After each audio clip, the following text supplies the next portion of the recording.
Hi, welcome back to Empowered. I'm your host, Kelly. And And Tatiana, how are you guys?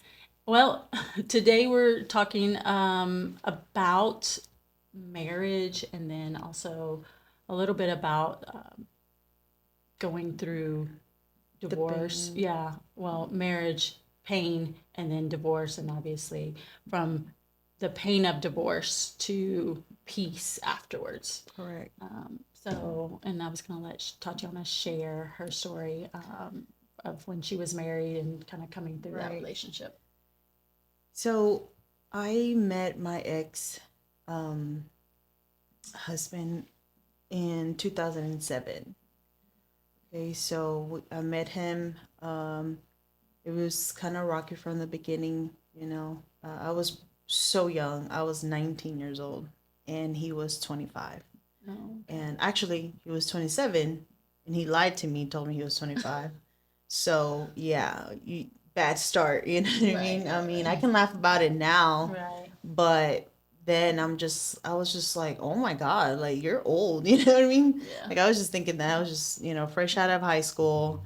I never really had a serious relationship, and I actually was sharing a bit of my testimony this morning with my mom, and then I told her he was just so manipulative, and I was just an innocent, girl, and he was like, I was like, man, I just feel like I was never exposed to anything. I told my mom like I wasn't never exposed to anything. Like we never really talked about boyfriends or relationships. That everything I knew was pretty much from school or from church. Whatever conversation. So I really didn't know much, or my friends. Like as far as like relationships and how do they function. Right. Um, so I met him, and everything he would tell me, I believe. Everything he would tell me. He loved me. He did this, and he was very extreme too. He's very like obsessive, I can say. Like whenever he used to, like he wanted to play softball, he'll go all out. He'll buy softball bats, books. He'll do YouTube videos. He will do whatever. Yeah. He'll just go all out and be very extreme. And so, it was not anything different when he met me. Like um, he bought me a brand new laptop. I mean, I'm not 19 in 2007. That's a big deal. You know what I Yeah. mean? I got a digital camera from him. I got like so many gifts. He was uh, love bombing me, I guess you can say. Right. And so he bought me. There's not a thing that he wouldn't do for me. Like Yeah. he even bought things and cell phones for my family. Okay. He would just do everything, Yeah. right? So I thought it was great. I thought this was the man of my life, and I loved him. He loved me. And everybody around us would always tell us like, man, he loves you so much. You know what I mean? Like we were just inseparable from day one. Yeah. So from then, I kind of separated myself from him because of the lying and the cheating initially. Okay. And I was like, I'm not going to be with this person. And I told him straight up, if you want to be with me, you can't be doing, you can't be, I'm not going to be in a love triangle. So I don't know where that even language came from, because I was 19 again, you know what I mean? So I'd Yeah. be like, I'm not that person. Tatiana is not going to, again, that pride Yeah. back then. I was like, Tatiana's not going to go for that. You know what I mean? And long story short, we decided to move in together eventually, get back together, move in together. Then 2010, we got married. And I mean, it was already bad. And I thought that marriage was going to fix it, Yeah. like everyone else thinks that sometimes, like, Yeah. oh, let's just get married, Yeah. Um, and we got married because obviously, I wasn't Christian at the time, but, I was raised in a Christian home. So I believe that if I were to get married, maybe God would bless it. And then by um, the fights and arguments and everything else that I felt would go away. Yeah. And main thing was because he wasn't a man of God, you know. We would go to church once in a while, you know what I mean? He was, but he wasn't taking that role, you know, seriously. And so and you know, I don't blame him. I probably he grew up without a father, so I believe that was a big part of why he was the way he was. Yeah. And he had kind of had to grow up, you know, fast as a young kid. So he had just a bad childhood, and he brought it into the relationship, and it showed. Yeah. I grew up in you know, in a Christian home with both my parents. You know, they were so loving. Yeah. And they basically gave me everything they could give me. You know, not everything I wanted, but everything that I needed, you know, even if it was just rice and beans and tortillas sometimes, you know. Yeah. But I mean, you know, we had a roof on our head, and I was just grateful, you know, because not every kid can do that. You know, I was just I didn't have to grow up fast like he did, you know. So I just feel like that was part of why he was the way he is. And so that is why it's so important to, you know, make sure that as a believer, you're seeking for a partner that is seeking God as well. You know what I mean? And I believe that it makes all the difference. Yeah. So 100%. I think we rush into something you probably didn't consult God when you chose to date this man, and then wind up marrying him, knowing that you had issues. God probably would have told you get some premarital counseling, go to, you know, an older couple and let them mentor you before you go and get married. Correct. But we don't do that. We typically we meet somebody, you fall in love with them, and then you think, I can fix them, or us being married together, living together, that'll make things better. It'll make it better. I feel that it was kind of like a joke because my father is a marriage counselor. So, yeah. So my dad would always tell me, hey, you should be this type of wife and this, you know, he would always tell me what I should be as a wife. Yeah, correct. I mean, but then I was like, well, he didn't prepare me about, you know, how a man should be, you know what I mean? So I'm just taking it. I'm like, wow, really? These are like, but this is just me as a non-believer that knows God. Right. And well, how do, you were lukewarm Christian, basically. Lukewarm. So I guess a non-Christian that knew about God. I don't know. I really don't know how to explain it. You grew up in church, so you knew of God, but you weren't walking it. You weren't living it. Yeah. And then you, living in the world, you choose who you chose, not who God would have chose for you. Right. And then that's where the problems start, because you got two people that are living for themselves, not necessarily living the way God intends us to live.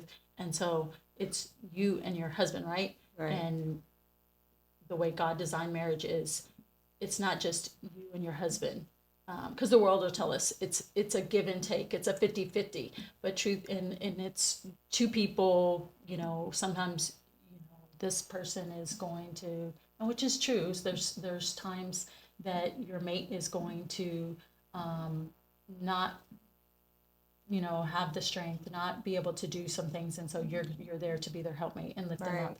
But we need God in the center of it. Right. Yeah. And if we don't have, and we didn't have that. Yeah. And because he didn't take the role as a man, and perhaps maybe because he just didn't know how.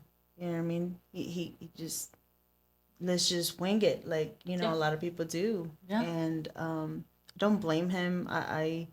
I thank God for him, you know what I mean? Because everything I know and everything I went through after was because of him. And the things I had to go through by myself as a person that was left by, you know, her husband, it made me stronger. Like, I would have never been able to be independent and, you know, find and do certain things that I needed a man for, or my husband for, you know what I mean? So I just feel like he showed me a couple things in this world, basically the tools for me to make it through after divorce, and he didn't even realize that he's the one who taught me how to just be an adult.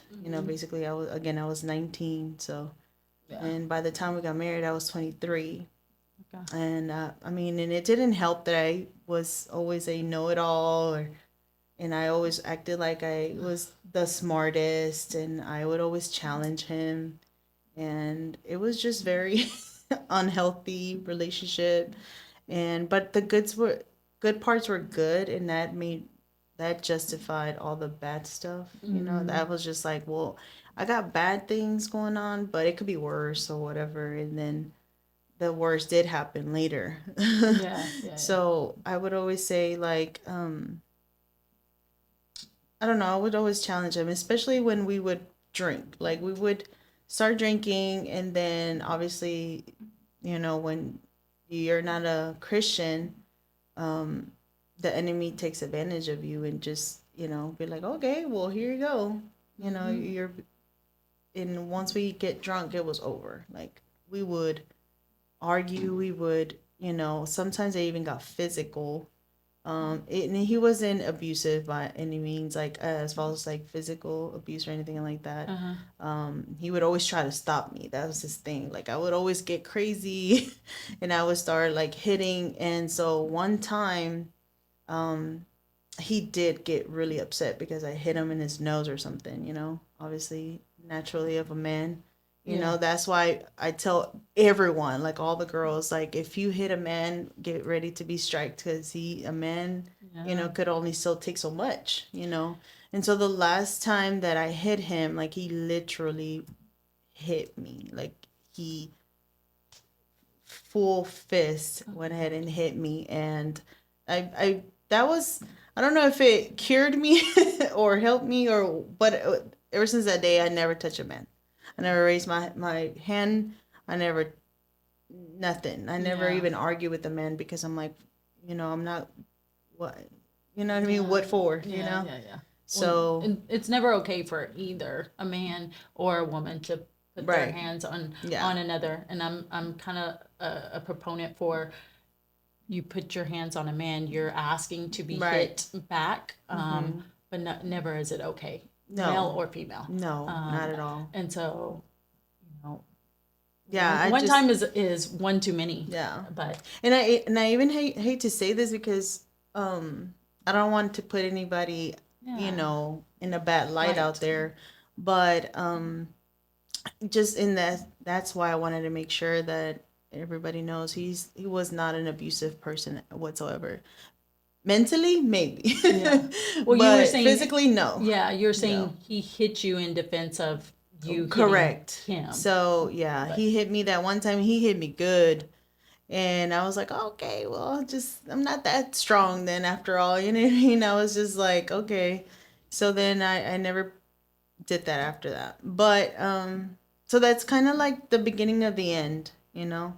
Then I find out he was doing drugs. I gave him, and I told him, hey, listen, if you want to do that, that's fine, but don't expect me to be here.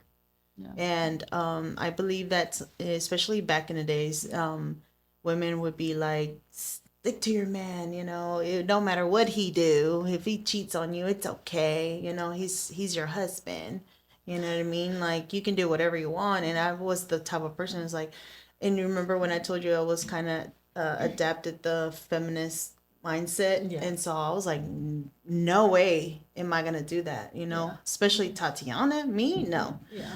So I just, I stood, and I meant business. I broke up with him. I said, you need to go.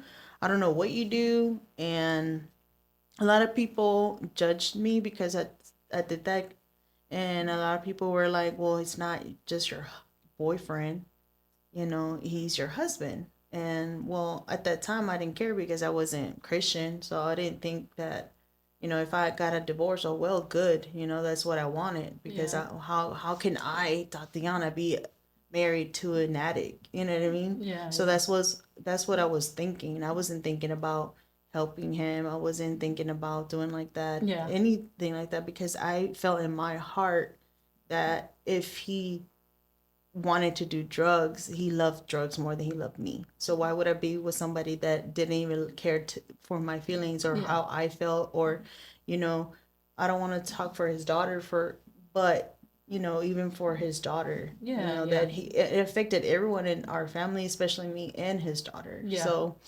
and I seen the pain that it caused all of us. Yeah. And so I just kind of, I guess the enemy took advantage of that moment and put a lot, I don't want to say hate, but he put a lot of like, because I didn't hate him. I really didn't. I just thought that it was just so like the nerve. I would just feel like the nerve of you just doing all this to us. You know what I mean? Yeah, like, yeah. And I would always try to be, I thought that I was doing him a favor by telling him, "Hey, you're not gonna be with me," because I thought that he did. Deep inside, I knew he loved me, but he loved drugs more. So I felt like maybe if I played him, I was trying to do a chess move here. If I played him, and told him I was gonna leave him, he would leave the drugs, but he didn't. So you basically gave him an ultimatum. Yes. Of it's either me or the drugs. Right. But you didn't realize it at the time, but you're dealing with an addict and right. addicts. And I didn't know how, I never had dealt with anyone that did drugs. I never, if it was like weed or whatever, yeah. But weed smokers are way different than an addict, Right. But I had to just, I don't know, I feel like I was trying all these different things with him, get with his mom, get with my parents, see what we could do together, yeah. Or but ultimately, like, he just decided to leave. And so with that, I was like, we kept going back and forth, like, breaking up, getting back together, breaking up, yeah. And getting back together. And finally, I decided to go to California. I was like, I'm going to get away from him.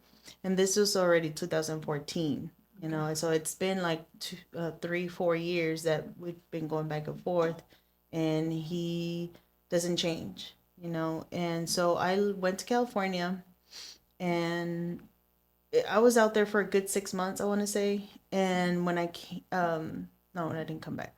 So I was there 6 months. I didn't hear from him. I didn't see him. I wanted nothing to do with him. I just wanted a divorce. Yeah. At that point, I was living my life already. And, well, one day he emails me, and because I don't even know how he got a hold of me. He just emailed me.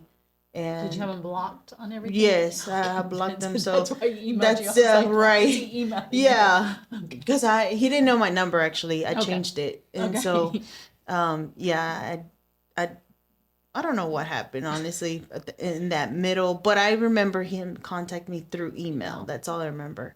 And when I heard from him, my heart dropped, because it's like, this is my husband. This is, the person I married. And long story short, he was like, well, come, I'll get you a ticket, And so he brings me back to Texas. And and this is the plan of God, because I feel like if it wasn't for God, and if it wasn't for him, I would have stayed in California. You know what I mean? Was your family still in California? So I was over there. My grandma at the time, she was still there. My cousins and a few of my mom's sisters and brother was there. My dad's brother. I still got a lot of people over there. So anyway, so I come back, and well, come to find out, he doesn't have a house or a home.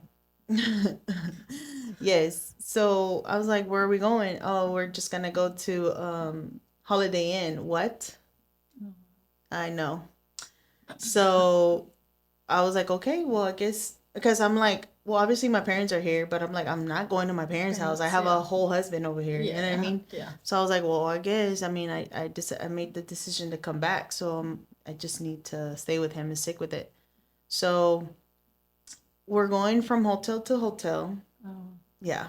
So this is 1 week at a time. While he's in addiction. Correct. Okay. I was going to say, because it sounds like an addict. Right. From hotel to hotel. Right. Not that it's funny, but I'm just saying, like. No, it's funny now, but your life was probably in chaos. Oh, but that's very what much so. The addiction does. And whenever he told me to come back, I had actually went out of town with my friend that weekend.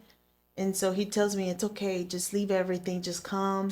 So I come with a backpack, Kelly. I didn't even have my stuff with me. I left everything in California, everything. So everything I have now, and it's by the grace of God. You know what I mean? Because you just pretty much just picked up and came back. Basically, I just had whatever I had on and a change of, I think, 2 outfits in my backpack. And that's all I had. And I came back from California to come be with him. And so I just remember being in the hotel, and sometimes he wouldn't show up. I would just sit there and just be like, are you coming? Or, you know, he would tell me he's working, but if it was true or not, I don't know. Yeah. So he would tell me he's working, and I would just sit there and just ask God, like, I would pray my prayer, even though I wasn't a Christian, or, you know, back to being in communication with God. But I would just be like, you know, what's going on? Like, and I wouldn't call anybody. Like, you know how people just call and they just tell their problems to people? I wouldn't be that person. You know, I was so prideful. I was like, I didn't want nobody to see how bad I was doing, you know? Yeah. And then sometimes it's like, we just shelter ourselves, and that's what I did, basically. And so probably a little bit of maybe shame for you, like for embarrassment sure. that this is your life. Yeah. And maybe a little bit too a protection of him, probably. Mm-hmm. Just because it is your husband, and you came back because you wanted to make it work, and so people are gonna be like, what's going on? Right. What are you talking about? I thought y'all were getting back together, y'all were good, all those things. And so my cousin, I actually, God bless her, because she was the only one that really truly would check up on me. And she was like, hey, have you ate yet? And I was like, no. So she comes, picks me up, and so we go eat somewhere. And that day I needed to check out because he was at work, so I needed to check out and go to a different room, wherever he told me to go. Yeah. And then check in that one. And so we're there, and then when we're there, he's checking in with another girl. Oh, Jesus. Yes, that's what I'm saying. It's crazy. Yeah. So when I seen that, I was like, and then my cousin's like, what you want to do? Because but then I was like, no, I was like, I'm not that girl. I've never been that girl, and Tatiana could never be that girl. Right. You know what I mean? Again, the pride. Yeah. So you said let her have him? Yeah. I was like, and I told the lady, and the lady was literally witnessing everything. I was like, hey, can you actually put me at the end of the hotel, and then wherever they're at, whatever, you know? So she's like, okay. And so I'm over here just like crying, like on the side, like I try to turn my face because my cousin's like, my cousin, are you okay? And I'm like, yes, you know, trying to be brave. Yeah. But I mean, I don't know. I just feel like I don't know, the nerve, you know, like I was just like, oh, this little guy. I was gonna say, I can see you saying the audacity. The audacity of this guy, yeah. Because I mean, it's. I mean, I would say bad words, you know. Yeah. I was just like, oh, this guy, whatever, you know, whatever. But deep inside, I was like, I deserve better. You know what I mean? Like, this is pretty much over. Yeah. And that's one of the cases, and one of the times that I was left at a hotel by him. So then the next following day, he had my stuff because he took it with him since I had to move. We had to move, you know, rooms. Yeah. So he took all my stuff with him. And mind you, he was with the girl. Yeah. So, and this is where this is me thinking, oh, I'm so smart because I text the girl and I was like, hey, I seen you and, my Yeah. name. I was like, together. I was like, hey, I was wondering, I was like, first of all, congratulations, whatever, y'all back together. I don't want nothing to do with him. And I was just kind of playing it like I wanted nothing to do with him so she can give you my stuff. Yeah. And so she's like, oh, it's okay. You're very nice. So I was like, F you, girl. You know what I mean? Yeah. As you were texting? Yes. Because I didn't have her number. I found her on Facebook. Oh, so okay. that's how I was able to communicate with her. Yeah. And so I kind of tried to use her like good side, Oh, okay, and her, be like, hey, listen, I understand, because I guess they were dating before or that time that when I y'all was were gone. separated. Yeah. Yeah. So I guess they met and they had been together, and come to find out, she kicked him out whenever he brought me back to Texas. Yeah. And so it was a whole hot mess there. Yeah. Right. And so anyways, she comes and feels bad for me, and I guess she said, okay, well, we'll bring you your bag. Yeah. And so he brings me my bag, and then I'm just like, I just want to talk to him because he won't even talk to me at this point. I'm just telling him, like, what is your deal? I'm your wife, Yeah. because I didn't want to argue with the girl. Yeah. And I never argue with any of, because he had a lot. It wasn't just one, Yeah. And so this girl comes and they leave the bag in the door, and I just seen his back, like his back. He like runs to the car because he obviously don't want to see me or talk to me or whatever. Yeah. So I'm just like bawling, like I'm just like, this is the end of the world, I was just thinking, in my young mind. Yeah. You So were what, 24? Right. 25, something like that? Okay. At that point, yeah. And so I was just thinking, like, he just left me like that, And again, whenever they would argue, he would try to come back with me. And long story short, in the last straw is when I did give him a second, like the last chance. Yeah. I was like, that's it, and he would come back to me, obviously, when he would try to be sober, whenever he was trying to change. Right. And do all that. Oh, got this, got that, Right. So he sets me up because it's Valentine's Day that weekend. And so we go to the movies. And at this point, he got me a hotel room separately from him. And so we meet up because at that point I already had a car. I already had a job, and I got myself a car, and I was able to move on with my life, or try to, get up from that, just having that backpack. Yeah. And so, so I go pick him up because he don't even have a car. And so we go to the movies, and then I come back and he goes, here, just drop me off at the liquor, or not the liquor store, the corner store. And then I'm like, why do you want me to drop you off there? I was like, so he made it a big deal. And I was like, this guy's not acting and doing a big deal just to, I was like, something's going on. Right. So I drop him off. You stake him out. And then no, I go to his room. Oh. And then I knock on the door. Yeah. And then it's his cousin. His cousin opens. There are a bunch of, I don't know who is in there. And then some girl that I know is in the restroom. And the girl's like, oh, what are you doing here? And I'm like, so I'm his wife. And she goes, oh, okay. So I go in the restroom because that's what my excuse was. I was like, I need to use the restroom. So that's why they let me in. Oh, okay. So I go in the restroom, I close the door, and then that girl had left her phone there. Because every single time that that I would be like, I wouldn't believe that he would just leave me like that. I wouldn't.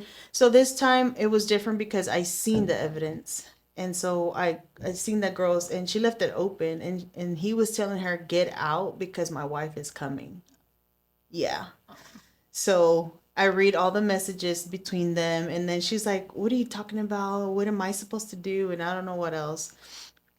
So that's basically like the pain, the part. I mean, now when I talk about it, it's kind of like nothing to me because that pain is gone and it's buried and it's dead, you know. Yeah. But there's people out there that go through that and are going through that. Yeah. Currently, recently, and I just feel like this part of my life, God had a plan in order for me to take me where I needed to be.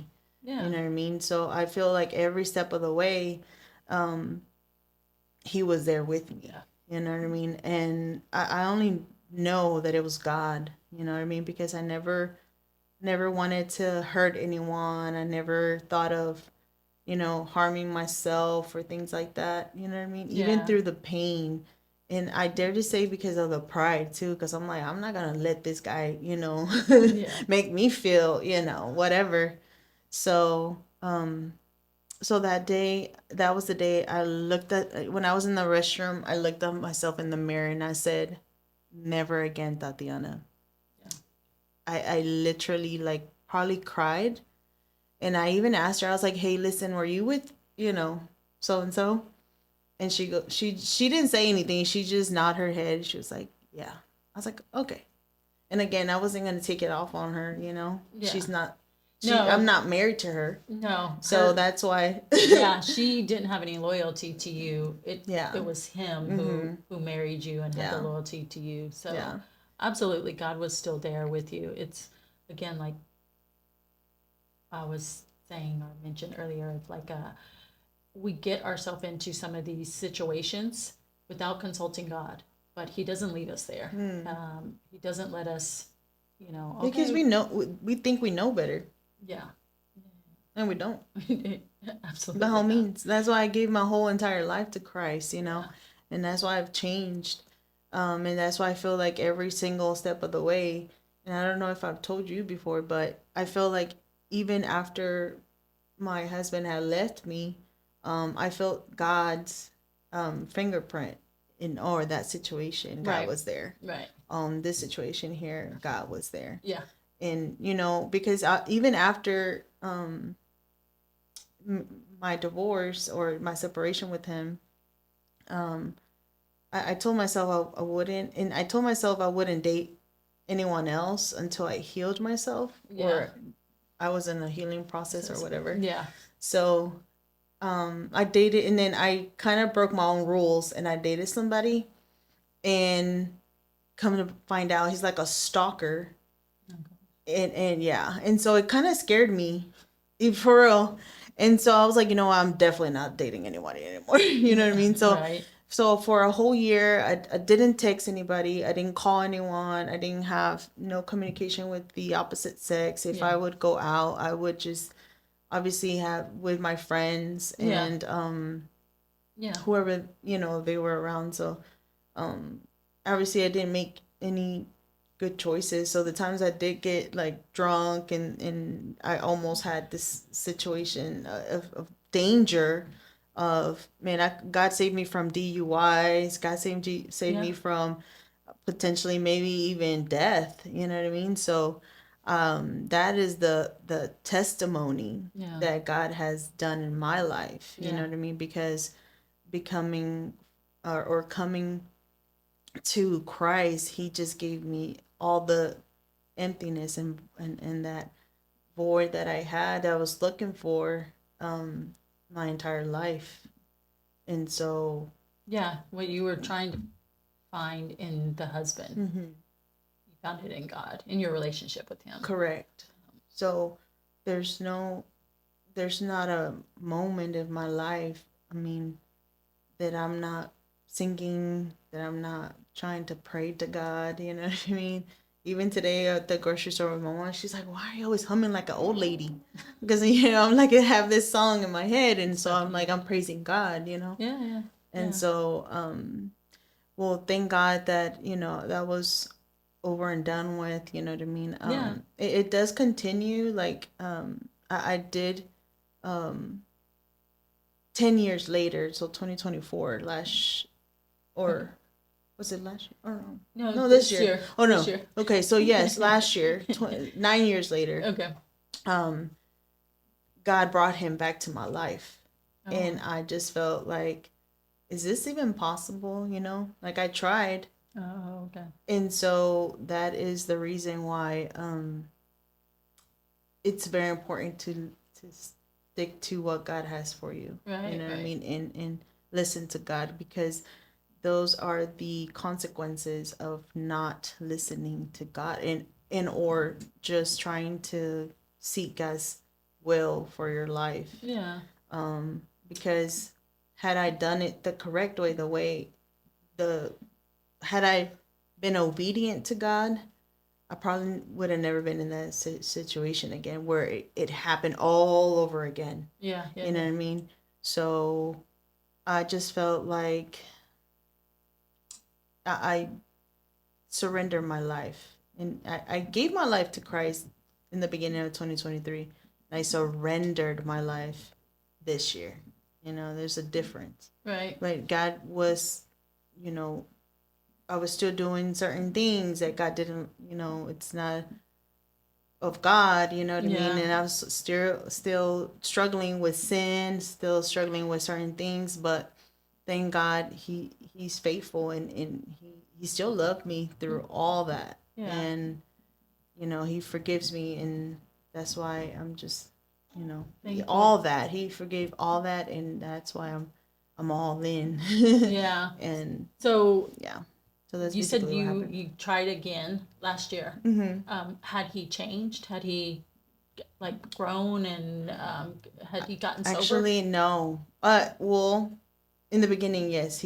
When I started to work things out with him, Okay. I was like, there's no okay, because during COVID, I tried to divorce him, and so I took that as maybe it's God. Maybe he just kept us legally married for us to come back together. Yeah. So, and so I really thought that that was it. Like maybe God did give me my husband back after this, you know, after I gave my life to him and whatever, you know. But again, it takes two to be obedient to God's, you know, to what you have, what God's called you to do. Yeah. So, I did my part, and he just didn't. Yeah. You know, and he would tell me, "Oh, you came and destroyed my life because I was doing so good." You know, my ex. I was doing so good. I had a good job. I had a girlfriend. You know, I guess that he was with, and I told him, "Listen, um, the enemy allowed you to have that life. Yeah. Because now he's seeing that you're trying to do the right thing by going to your wife, if that was even the case. Yeah.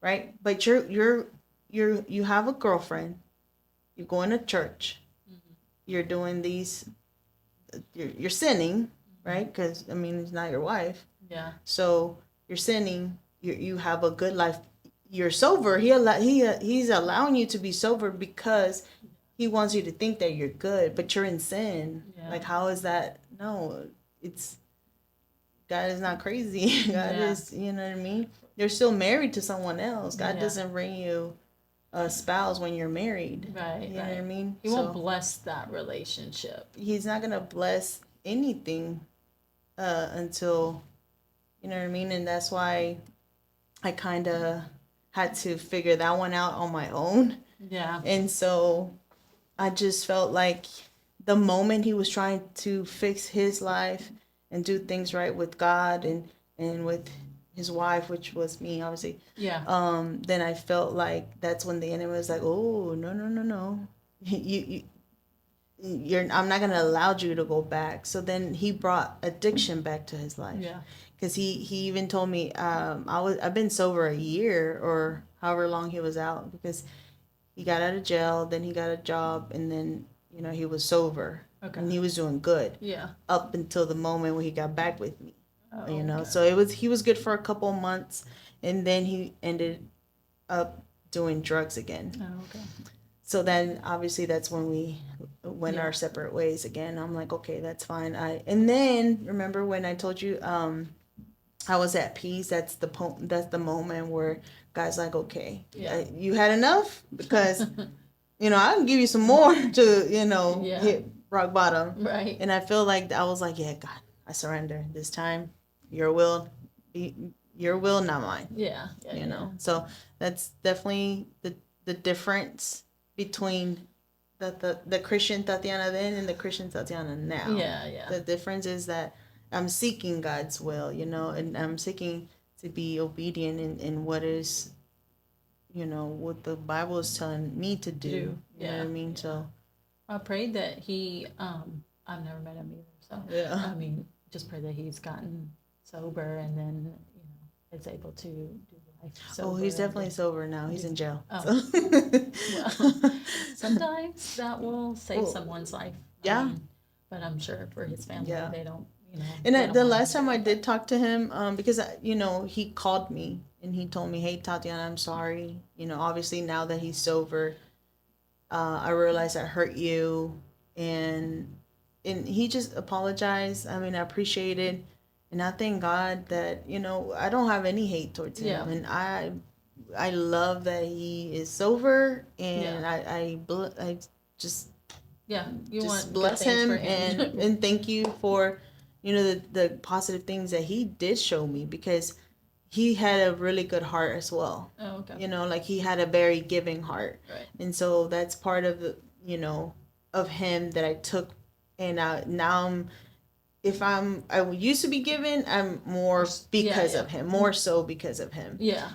So he was very giving, very loving, kind, funny, very funny guy. And whenever Miranda met him, she's like, oh, I can see why you like him. Yeah. You know what I mean?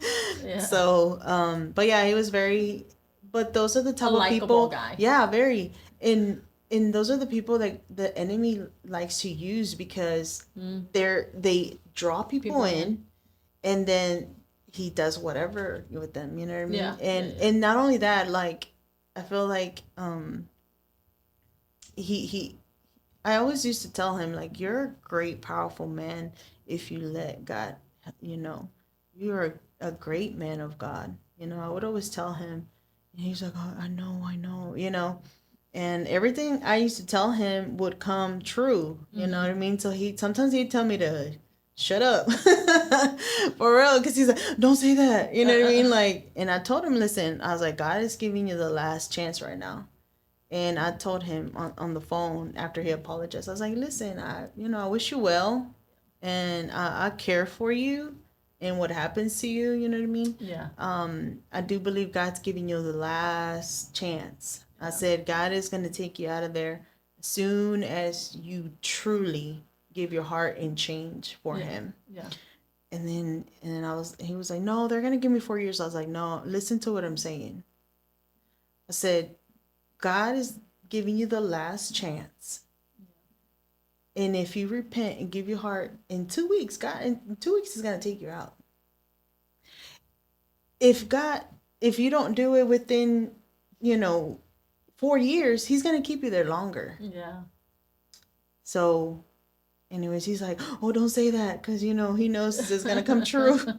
But I'm like, you just be obedient to God. Like, he could be used by God. He just chooses not to. You know what I mean? He has a gift for sure. You know what I mean? No. And so, God bless him and his family. If they ever even listen to the podcast, I don't know if they would, but yeah. And so is Gutierrez, is that his last name? No, Gutierrez is my maiden name. Okay. Yeah, so you just took all that. Okay, right. Okay. I used to be Baron, so that's my married name. So yeah.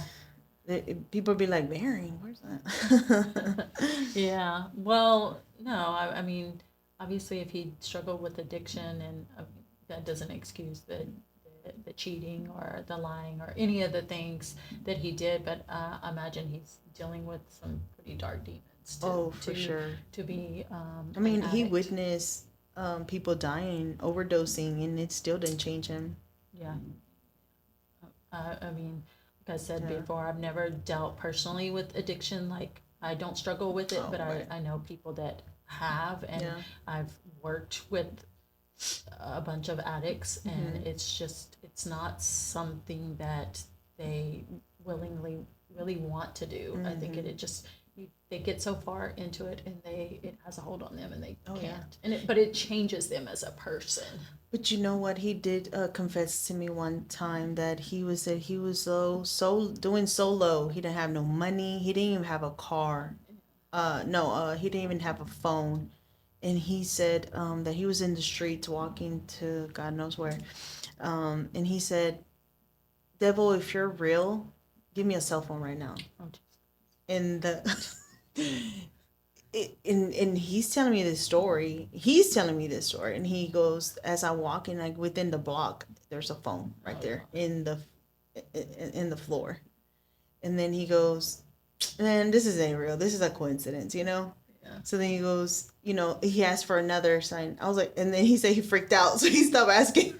Yeah, why would you ask the devil if he's real? Right. And so he's just very scary when it comes to things like that. So I was like, what is, but he's like, but that's how the enemy was going after me. This is him sober telling me, these stories. And he was just, I mean, they had witchcraft on him. They had there's a lot more to the story. Yeah. But that's his story to tell. Right. And I just feel like there will be one day, hopefully. Maybe in prison, in jail, he's witnessing to people and does, find his way back to God. Yeah, so, for sure. Because we've talked about nobody's beyond redemption. For sure. No. Only the devil. Right. Only that. The other day I was in the store and I happened to see this dad with his little girl.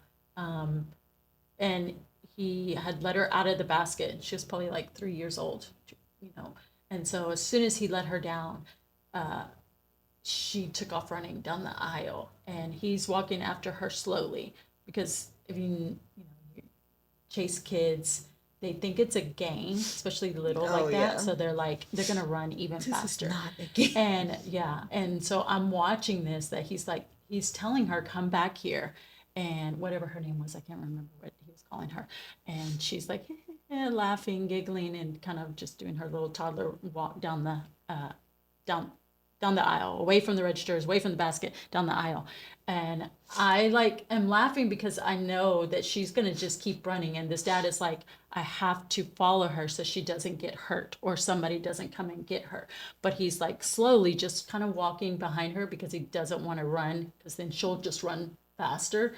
And he saw me and I was like, it's funny, but it's not funny. And he's like, yeah, looking at me because the same, he wants to laugh too, but he knows I gotta follow my kid or they're gonna get lost or hurt. And it just made me think of that's how God is with us. For sure. He's just right there, right behind us every time we're making all these poor choices, getting ourselves into relationships or just different things in life that we know we have no business in doing. He's right there behind us.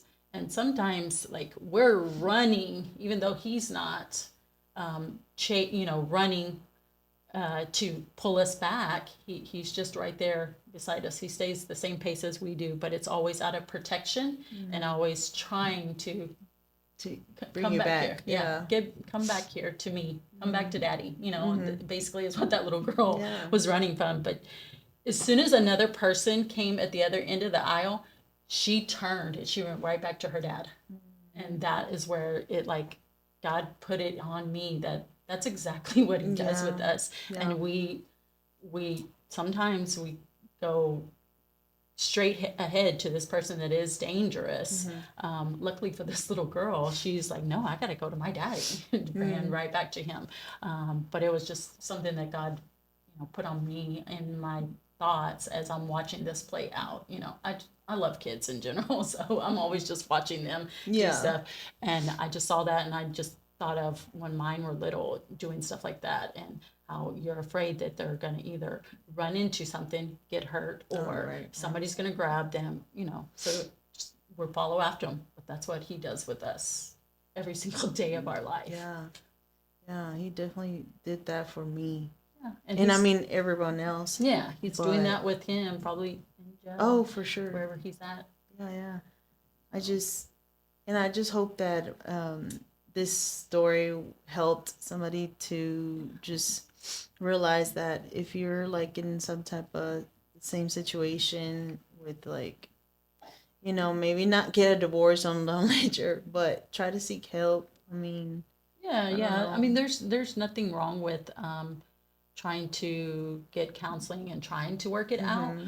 But I think you saw the clear signs and probably knew that God didn't want you to stay in a situation like that. Because He doesn't ever call us to stay in a situation that is physically abusive or even infidelity, things like Correct. that. Yeah.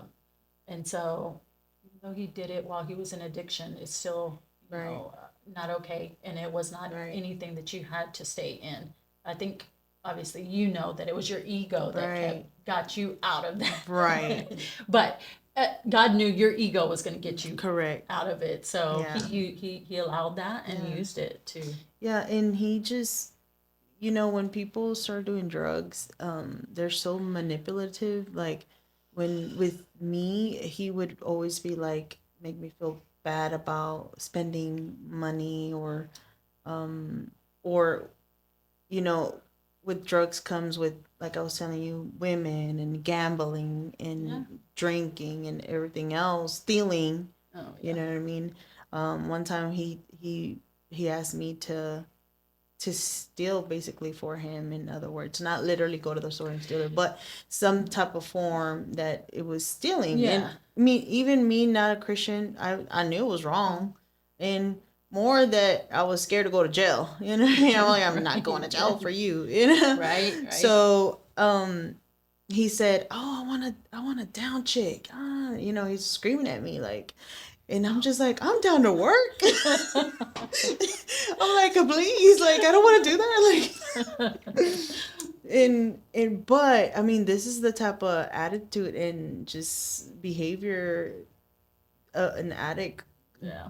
does. Like, they want to manipulate you to do what, you know.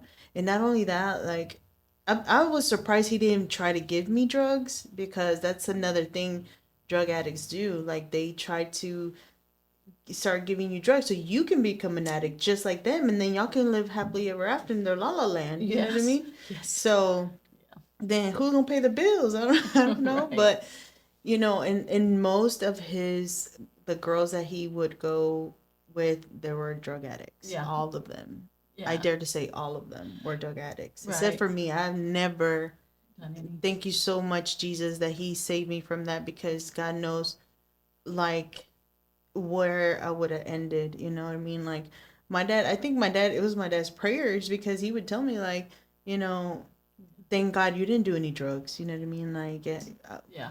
I could have done Easily. it. Yeah, exactly. Easily done it, you know? Being surrounded by that. And for a very small period of time, he even convinced me, hey, this is what we need to do in order for us to put food on our plates. You know what I mean? And so I was against it. And that's why we used to argue all the time. Yeah. But what can you do? This is your husband. This is the man of the, you know what I mean? And I just thank God that he saved me from all that. From just it could have been worse. I always say it could have been worse, even though that was my bad. It was pretty bad. Yeah, yeah. But I feel like it could have been worse. I could have found him dead somewhere. You know what I mean? Or shot. And he told me numerous of times how in that world they almost killed him plenty of times. You know, for the things that he did. You know what I mean? Yeah. So once whenever his daughter called me one time crying, when they got him last, I thought he was dead, like, honestly. I just thought that he was dead because she was crying, you know, and I was like, oh, that's it, that's the phone call I've been waiting all my life, you know. Yeah. So but luckily he wasn't, and he just had went to jail. Obviously she was upset, and so, but I mean, it's just one of those calls. It's like, what is it? You know what I mean? Yeah, So, yeah. Everything you went through with him, it's only like that's the next thought. If they don't get help, For in sure. prison or dead. So Yeah. In my life is God promised my father his children. So I believe I'm under that promise, and that's why God wanted, was pressing so hard to come back to him, you know what I mean? And I wanted nothing more but to just get away from him, and then I started searching for something. Little did I know it was God. it was, yeah. Yeah. I was like, what is it? Like, but yeah. Well, no, thank you for sharing that with me, and with everybody else. Yeah, the whole world. Right. Whoever watches this, or No, and I know that you tried to do this respectfully, obviously, and not say his name. his Yeah. name, protection of him and his loved ones and things like that. But Yeah. we definitely wanted to talk about Yeah. this topic just Oh, because and- there's other people And that, they're very lovely people. I mean, his mom is very, very sweet, very giving, and to me at least, and so, and his family too. So yeah, God bless them. well, and as that's well. not an indicator of they couldn't be abusive or they will be a good spouse just because they come from a good family. Correct. Or loving family. Yeah. Each one of us, Well, he grew up different from his other brothers and sisters, because he had a different father, Okay. and so Yeah. I feel that's where it was kind of like a disconnect there. But again, his lovely story to people. tell. Yeah. Exactly. And his story to tell. Yeah. Yeah, well, again, thank you for sharing that with all of us. And that's kind of all I have today. I don't know No, if I there's think anything that's else. it. Well, we thank you for sitting with us and listening today. And always, like we always say, Yeah. share, Yeah. Share, like, subscribe. yeah, all the things. And then And also, we get some merch. Right? yeah, that's I was gonna say. We both Yeah. were. I was trying to get like a cup or something. Yeah. We have some merch in below, so check it out. I think we have a couple of new things on there. So shout out to Christina for getting one of our journals. yes, Yay. she received her book bag and her T-shirt. So I imagine she's she'll send us supporting. she'll send us a picture of that. But until next time, bye. Bye.